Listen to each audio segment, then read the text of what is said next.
सौतेली बहनें। रंगापुर नाम के गांव में शालिनी नाम की एक औरत रहा करती थी। उसे दो बेटियां थी। एक का नाम था शिवानी और दूसरी का सुहानी। शिवानी जब छोटी थी तब उसकी माँ गुजर गई थी, जिसके कारण उसके पिता रघु ने दूसरी शादी कर ली। मगर उनका भी कुछ सालों में बीमारी की वजह से देहांत हो गया और इसी वजह से शिवानी के मन में उसकी माँ और बहन के प्रति प्रेम उत्पन्न नहीं हो पाया। शिवानी और सुहानी में हमेशा झगड़ा हुआ करता था। दोनों भी बहनें एक दूसरे से कभी प्यार से बात नहीं करती थी। शालिनी ये सब देख बड़ी चिंता में रहा करती थी। ऐसे ही एक दिन शिवानी सुहानी, चलो आ जाओ, खाना खा लो। हाँ माँ आई। हाँ माँ, मैं भी आई। ऐसा कहकर दोनों बेटियां वहाँ आ जाती है और देखती है तो उनकी माँ ने उन दोनों के लिए गाजर का हलवा बनाया था। वो देख सुहानी और शिवानी बहुत खुश हो जाती है। माँ, तुमने ये हलवा मेरे लिए बनाया है? मुझे बहुत पसंद है। मुझे पता है कि मेरी दोनों बेटियों को हलवा कितना पसंद है, इसीलिए तो मैंने तुम दोनों के लिए हलवा बनाया है। और मेरे लिए माँ? अरे हाँ बेटी, मैंने तुम्हारे लिए भी बनाया है। चलो अब जल्दी से खा लो, तुम दोनों को कॉलेज भी तो जाना है ना? जी माँ, मैं ये कटोरी ले लूँ? मुझे जल्दी पहुँचना है कॉलेज में। हाँ ले लो। और सुहानी, तुम ये वाली कटोरी ले लो। जी माँ। दोनों भी हलवा खाती है और एक दूसरे की ओर बहुत गुस्से से देखकर वहाँ से चली जाती है। वो दोनों भी कॉलेज में एक साथ पढ़ा करती थी। फर्क सिर्फ इतना था कि शिवानी 3rd ईयर में थी और सुहानी 1st ईयर में। उन दोनों में 2 साल का अंतर था। फिर भी दोनों में हमेशा नोकझोंक हुआ करती थी, जैसे कि वो दोनों एक दूसरे की दुश्मन हो। ऐसे ही एक दिन दीदी, मेरे कॉलेज की ट्रिप जाने वाली है, तुम्हारी भी ट्रिप जाने वाली है क्या? हाँ, मेरी भी जाने वाली है, मगर मेरा जाने का मन नहीं है। क्यों दीदी? क्योंकि वहाँ पे तुम हो। मुझे भी कोई शौक नहीं है तुम्हारे साथ आने का, मैंने ऐसे ही पूछ लिया। मैं जा रही हूँ। शिवानी और सुहानी एक दूसरे की ओर मुंह फेरकर वहाँ से चली जाती है। अगले दिन दोनों भी कॉलेज में जाती है। तब उनके टीचर उनसे पूछते हैं, शिवानी, तुम कॉलेज की ट्रिप में आने वाली हो? जी सर, मैं आने वाली हूँ। ठीक है, मैं तुम्हारा नाम लिखवा देता हूँ। जी सर। ऐसा बोलकर टीचर ट्रिप के लिए जाने वाले विद्यार्थियों की लिस्ट बना लेते हैं। घर आकर शिवानी और सुहानी ये बातें अपनी माँ को बताती है। सुहानी, शिवानी, तुम दोनों ट्रिप के लिए जा रही हो, मगर वहाँ जाके झगड़ा मत करना, नहीं तो ट्रिप पे जाने की कोई जरूरत नहीं है। नहीं माँ, हम झगड़ा नहीं करेंगे। हाँ माँ, हम झगड़ा नहीं करेंगे। तो फिर ठीक है, तुम दोनों जाओ। ये लो ट्रिप के लिए पैसे, और बाकी के लिए तुम्हारे पास ही रखना। माँ, हम कल जाएंगे और 2 दिन के बाद वापस आएंगे। ठीक है, चलो अब सो जाते हैं, कल तुम दोनों को निकलना है। अब वो सब खाना खाकर सो जाती है। अगले ही दिन सुबह उठकर वो दोनों भी अपने अपने बस में बैठकर ट्रिप के लिए निकल जाती है और इधर शालिनी अपने काम में व्यस्त हो जाती है। ऐसे ही कुछ देर बाद शालिनी को शिवानी का फोन आता है। माँ, हम दोनों यहाँ ट्रिप की जगह पहुँच गए हैं। अच्छा बेटी, तुम दोनों ठीक हो ना? हाँ माँ, मैं रखती हूँ, हमें यहाँ अलग अलग स्पॉट देखने जाना है। ठीक है, और जब वक्त मिले तो फोन कर देना। हाँ माँ, अपना और सुहानी का ख्याल रखना। हाँ माँ। फोन रखने के बाद शिवानी और उसके क्लास के सारे दोस्त वहाँ की एक जगह देखने जाते हैं। सुहानी भी उसके क्लास के साथ एक दूसरी जगह देखने निकल जाती है। सारे बच्चे एक साथ घूमकर वापस आते हैं। शिवानी सुहानी को ढूंढती है, मगर सुहानी उसे कहीं दिखाई नहीं देती। इसीलिए शिवानी को बड़ी चिंता होने लगती है। अरे, ये सुहानी कहाँ रह गई? इसका तो कुछ भी पता नहीं, कहाँ ढूंढूं इसे? तभी शिवानी को सुहानी दिखाई देती है और उसके जान में जान आ जाती है।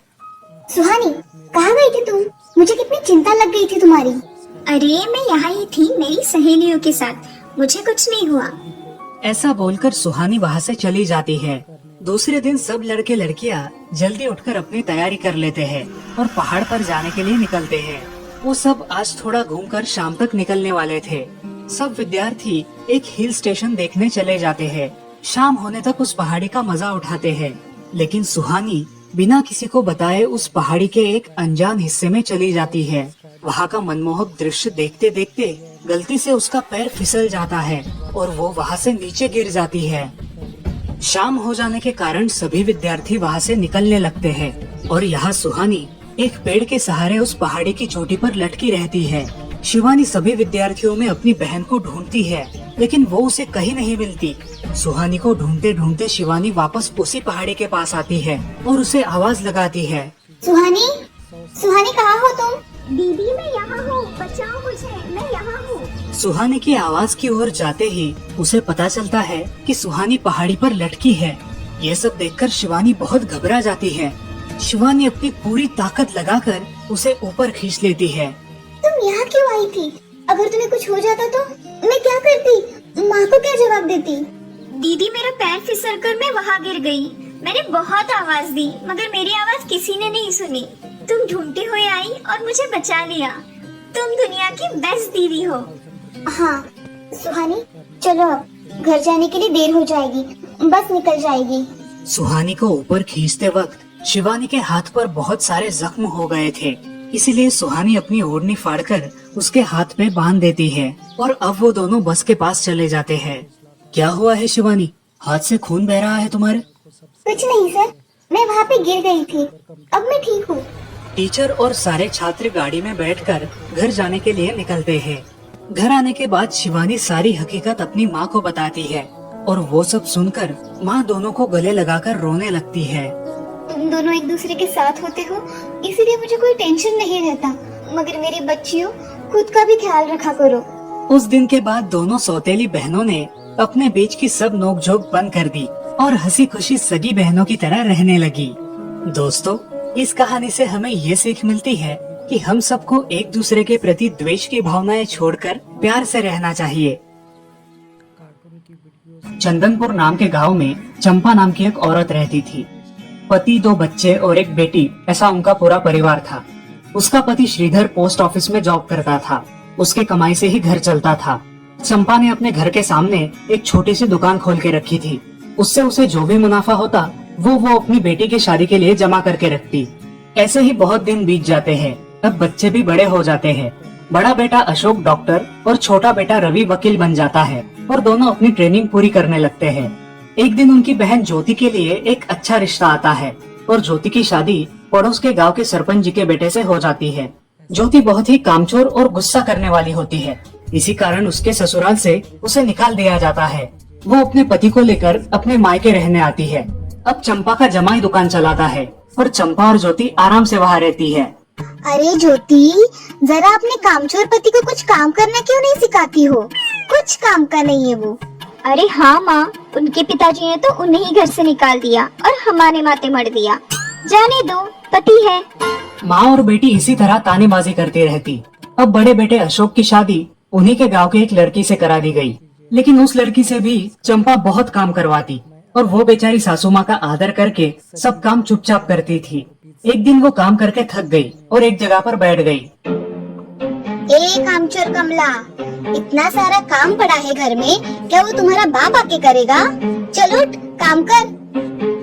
हाँ हाँ माँ जी, करती हूँ। ऐसा कह के कमला अपने काम पर लग जाती है और सारा काम खत्म कर देती है। चंपा अपने बेटे अशोक से घर आने के बाद चुगलियां किया करती थी। अशोक घर आकर कमला को बहुत भला बुरा कहता और कभी कभी तो उस पर हाथ भी उठाया करता था।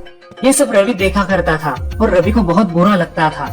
अशोक मारने आता तो रवि बीच में पड़ जाता और माँ बाप को डांटता था और वही झगड़ा खत्म हो जाता था। ऐसा बहुत दिन चलता रहा।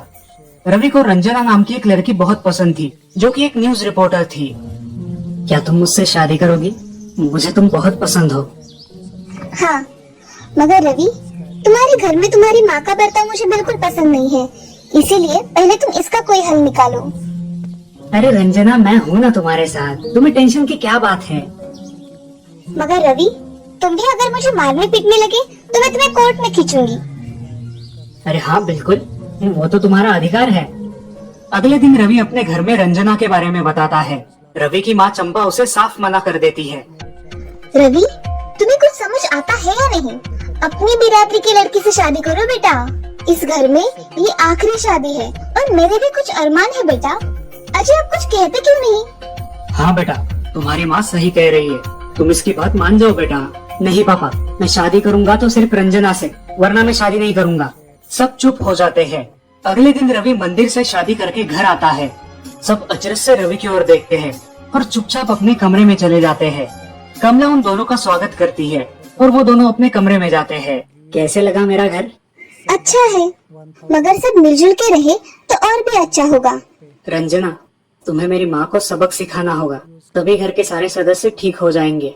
ठीक है रवि, जैसा तुम चाहो। अगले दिन रंजना अपने घर के मंदिर में पूजा करने जाती है।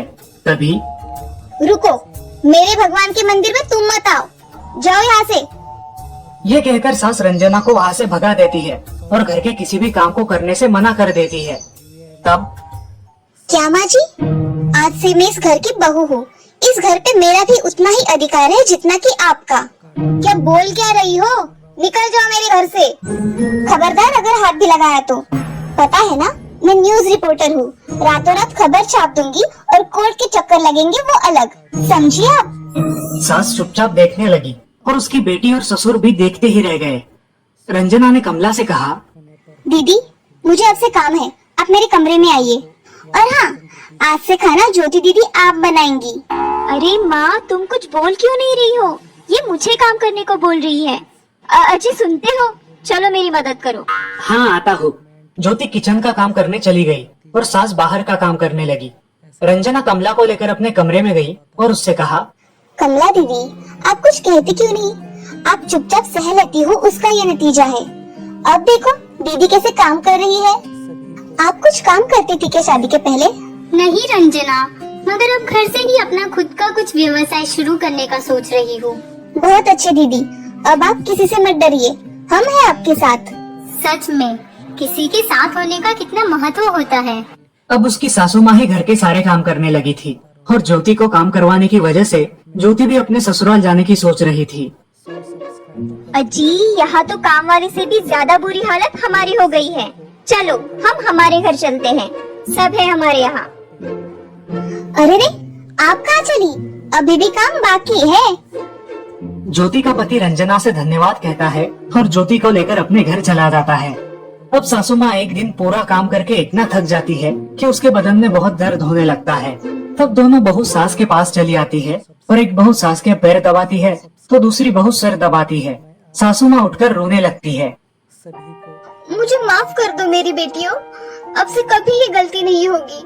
सास को उसके किए पर पछतावा होता है और ये देखकर घर के सभी सदस्य बहुत खुश हो जाते हैं। रवि और रंजना भी बहुत खुश होते हैं। वाह बहू, जो आज तक नहीं हुआ वो तुमने करके दिखाया। बहू हो तो ऐसी। रंजना अपने बर्ताव के बदले माफी मांगती है और अब सब लोग खुशी खुशी रहने लगते हैं। तो दोस्तों, इस कहानी से हमें ये सीख मिलती है कि हम सब मिलकर परिवार बनता है और हम सब परिवार का महत्वपूर्ण अंग होते हैं।